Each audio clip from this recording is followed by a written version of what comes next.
a test, a lélek nyelve, és ha megtanuljuk meghallani, akkor az egész életünk megváltozhat.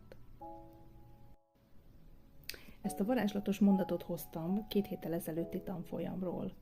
ahol részt vettem, és tulajdonképpen annak a beépülése és integrációja okozta azt, hogy elég sokáig most nem készült semmilyen tartalom ide. Egyedül a Facebook csoportomban posztolgattam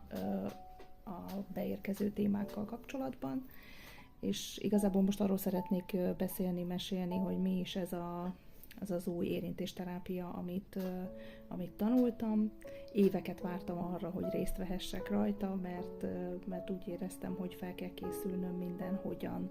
hogy ezzel az energiával találkozhassak. Tényleg 2 évig vártam arra, hogy eljöjjön az én időm, és 2 héttel ezelőtt egy kedd éjszaka megláttam a hirdetést, hogy a hétvégi tanfolyamra egy hely felszabadult, és ott azonnal éjjel 2-kor írtam a hölgynek, hogy megyek. Éreztem, hogy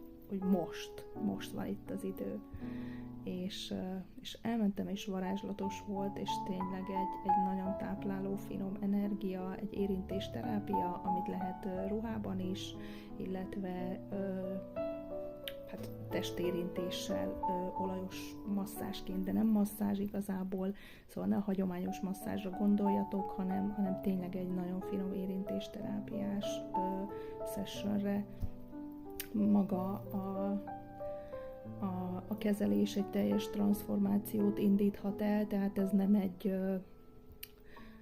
nem egy élvezeti masszázs tulajdonképpen, tehát nem azért megyünk fehér tantra masszázsra, mert hogy erről van szó,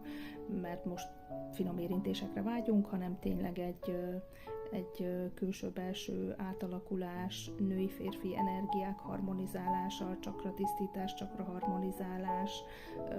különböző generációs, transzgenerációs blokkok oldása mehet végbe, ezáltal a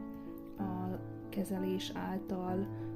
többet szeretnék ajánlani belőle, tehát én azt gondolom, hogy egy kezelés az elindíthatja a változást, de ahhoz, hogy az valami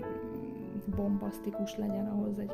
2-3 kezelésre szükség van, akár egy témában, mert hogy minden alkalommal egy bizonyos témát tesz